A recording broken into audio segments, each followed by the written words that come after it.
What is up, everybody? It's your man, Lukie, and today I am going to show you and talk about Canyon Lakes Golf Course in San Ramon, California. Now, naturally, since San Ramon, just down the street on this same road, has one of the most controversial Bay Area courses, some say the hardest Bay Area course, or for at least some time, according to the slope rating it is, and that's Bridges. And Canyon Lakes, ironically, which many people call the more fair version, is still a really hard course, but I think much more quote-unquote fair, if you want a fair course, with a few exceptions. Both courses are hard, but it really comes down to what you want from a golf course. So Canyon Lakes has a bunch of different concepts of hole designs. It's a Ted Robinson course. Ted Robinson had a course that was featured in the PGA Championship, a major that Vijay Singh won in around 1998. So he's a very good architect, a well-known architect. But what makes this course unique is you have to keep the ball in play. Now, I know that sounds like obvious, duh, but the fairways are narrow, and you have to keep the ball in play. So the type of golfer I could see saying this course is too hard for them or not enjoyable would be a golfer that maybe tries to hit driver off every tee, maybe plays from a tee box that they don't find best suited for themselves, and now is hitting shots that are just far too difficult to gauge. And this is a key concept of this course. The blue tee box challenge is distance meets accuracy. The white tee box is taking on the course with a distance advantage for most golfers, but still trying to handle the accuracy component. The course is target golf. It's about accuracy. If you play from the blue tee box, you add in the component of a bit more distance along with accuracy. I think for most golfers, the white tee box would be the most enjoyable way to experience the course. I played it from the whites. It's not tremendously long. I could have played it from the blues. Maybe if I go back, maybe if I revisit, maybe if we do a match play, I'd go and play it from the blues. But what you're dealing with if you play it from the blues, like I said, a lot of target golf, a lot of hitting distances. And what the blues bring in is you have to play maybe a driver instead of a 3-wood on certain holes that have narrow fairways. The greens are about average for most golf courses. They're not ridiculously fast. I think that you can make up a lot of strokes gained around the greens here. They're not super difficult. They tend to hold typically. The balls play well, it runs well, but I wouldn't say it's an exceptionally difficult green system. And I'd say that's where it differs from Bridges, where Bridges, I think on top of the forced carries, which Canyon Lakes has some forced carries as well. But the reason I think a lot of people hate Bridges and a lot of courses like Old McDonald or Spanish Bay is because the greens are hard. And that's just a notable feature is people don't like 3 or 4 putting. And that's you're capable of doing that at Bridges, not so much at Canyon Lakes. And I think that's where the word fair comes from. Canyon Lakes can be best summarized by if you have big misses, you're going to be in big trouble. If you have little misses, you're going to have little trouble. Because this course does not penalize the little miss, but it greatly penalizes the big miss. And I think that's also where people could use the fair. I truly don't like any of the par 3s on this course. I think the par 3s are somewhat ridiculous.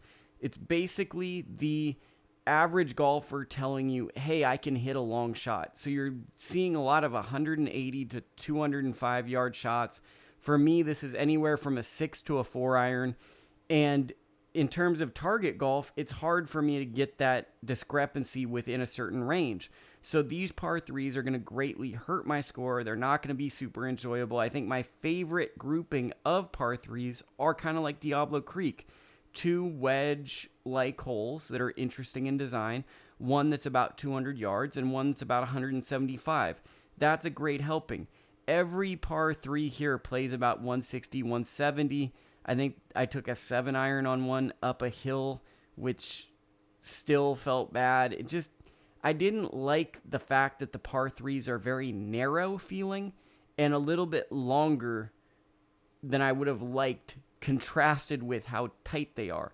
I do think that the back 9 is the stronger of the 2 9s, but it's a very interesting course that took me about 10 to 11 years of golfing to get to, and I highly recommend it. Now, you're going to need about 10 golf balls.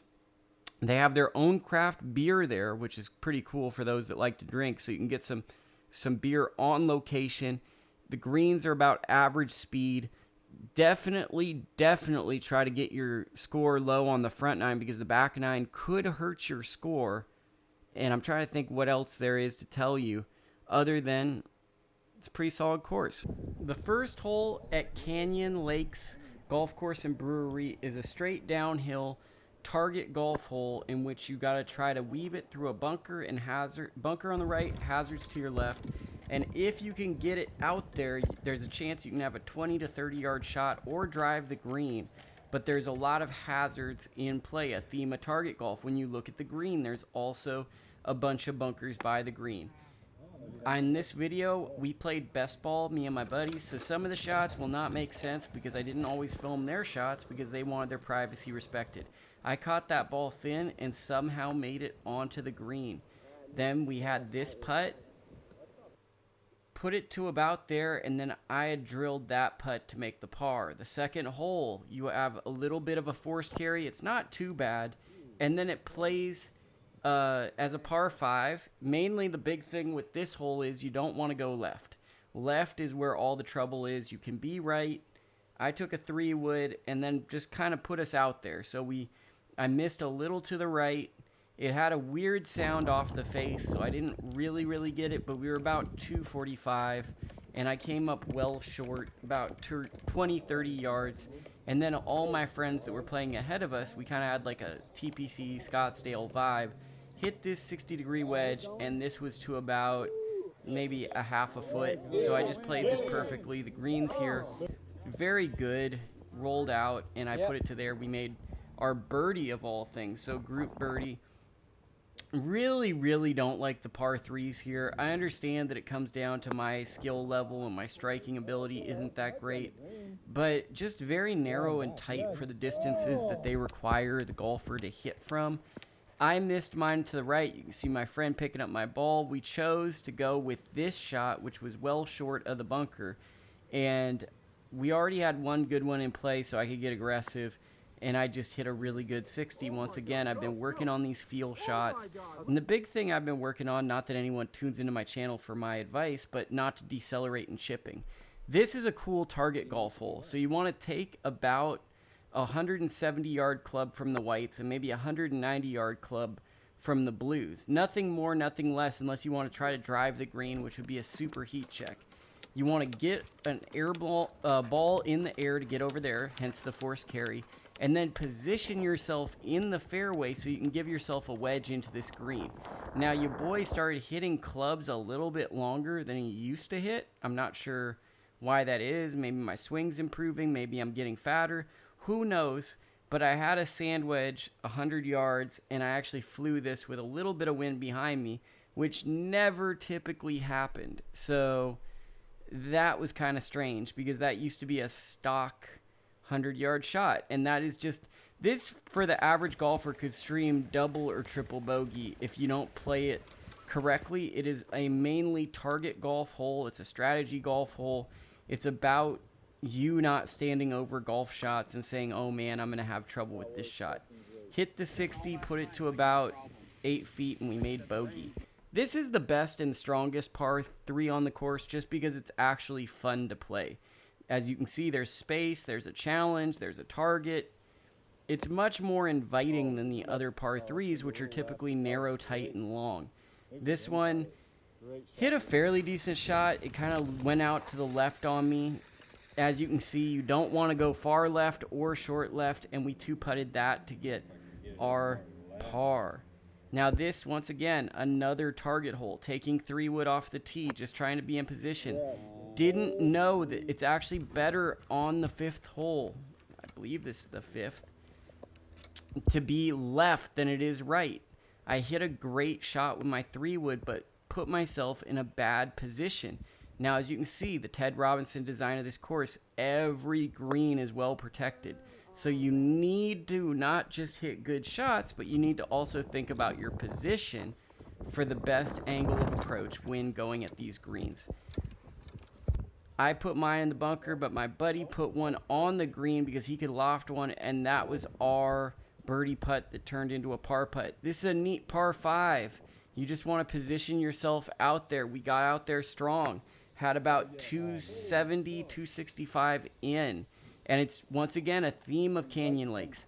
Very narrow and tight. So there, it looks short here, but it's very, very narrow and tight.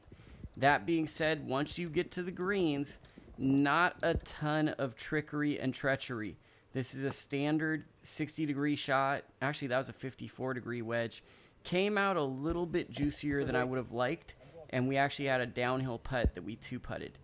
This hole reminded me of the 9th hole at Tilden Park, where it just kind of gently curves. Or no, this isn't the one that reminds me of that. Terrible. This is the hardest hole on the course, I believe, where there's foliage to your left. And once again, it's just meant to affect golfers who are going to be really, really drawn like a magnet to the hazards. So it's almost like a guy, when there's a street fight, some guys just get knocked out. It's like their chin is a magnet to someone punching people because they're so scared of the violence. These hazards really aren't in play if you think through the hole. We got up there two-putted. This is the hole. The 9th hole at Canyon Lakes is very similar to the 9th hole at Tilden, in my opinion. It just goes straight up a hill, and as opposed to the Tilden hole, which is a dogleg left, this is a dogleg right. You just want to keep the ball in play. I'll say that for all these vlogs. Keep the ball in play. So we put this ball in the fairway. It's just all uphill. And I think that there's a slew of issues here, but in the summer, the ball travels further. Okay. And then I think I'm also getting heavier, so the ball is just going further because of my mass. And because of those things, my yardages were a little off on this day, and I tugged that out to the left. But my buddy got my back and put us in close. By the way, best ball is really fun if you have a group of friends, good views, and this is going to wrap up the... Thank you for watching this vlog. I appreciate anyone who contributes or subscribes or even likes a video. This is a passion project, and I'm just trying to do the best I can.